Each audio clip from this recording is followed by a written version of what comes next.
Welcome to another edition of the Morning Cup, sponsored by Kestrel Aircraft.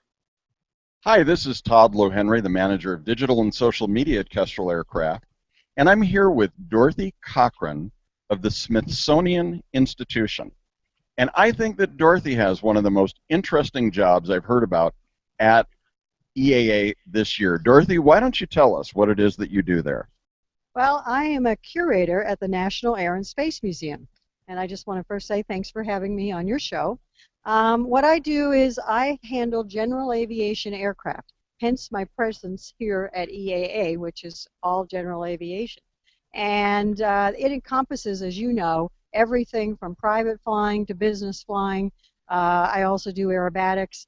We do have other curators who do some areas like ultralights and things like that. But I'm one of about 10 curators in the aeronautics department.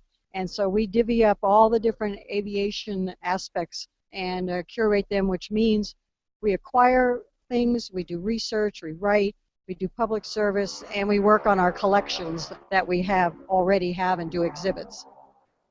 And when you're talking about collections, are you talking about just aircraft or memorabilia? What is it that you're looking for as a curator here at the show? For myself, I look at aircraft and then everything that comes along in support of an aircraft. So it can be the person that may be more historical than the plane that they happen to be flying right now. They have a cumulative thing, and so what we'll do there is make sure that they're covered in our archives, or if we want to include them in a segment of an exhibit, something like that. And then there's all the memorabilia, the flight clothing.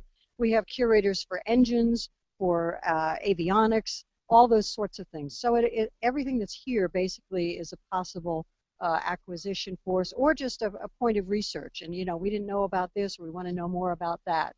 And so I'm out here just basically absorbing everything, and seeing what's new, seeing old friends, and finding out how the business is going. You know, just keeping myself out in the business. Wow, that sounds like a fascinating job. I'm wondering, though, what is it that you're sensing about the show overall? What is the mood that you're getting here in 2014?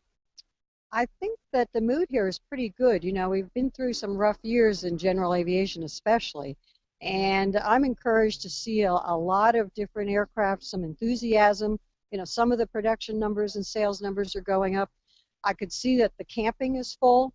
There are a lot of people in the North 40. You know, the Shoals, of course, is busy.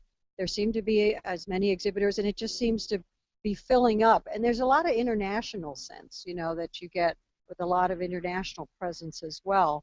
So, and you know, it's just always fun to see what's flying by here as well. And that's always something. And I'll take pictures back and say, hey, here's something I saw out there, and you know, show it to other members of my staff. I'm curious to know now, because now I want to know more about what it is that you're doing. Are there any particular projects that are coming up, or things that places where you'd like to point people on the internet where they can learn more about your work? Well, we have a big presence on the internet. We have our own website, which is www.si.edu.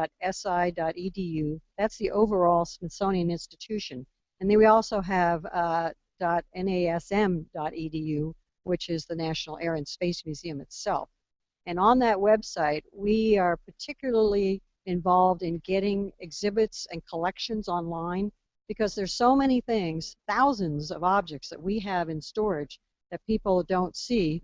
Or we also have our exhibits that are downtown or out at the Udvar Hazy Center that, you know, someone just hasn't been able to get to the museum yet. And we always want to get to, especially school children and people who just can't get to DC. So we've worked hard. We have a whole section called Connect, and that's got, you know, the Twitter, the Facebook, it's got blogs, all of the curators and different people in the museum. We write blogs on just whatever we decide is interesting. Somebody that we've just talked to, I might do a blog when I go back or while I'm here. So we're really, and that's a big push of the Smithsonian, is to get it further away than DC. It's not just DC, it's accessible to everyone. That's fantastic. I know where I'm going to be spending time online this evening. I can't wait to go to those websites that you mentioned. But you, who are following this program, can learn more at themorningcup.net. We'll make sure that we have those URLs for you along with this interview. Thanks for watching.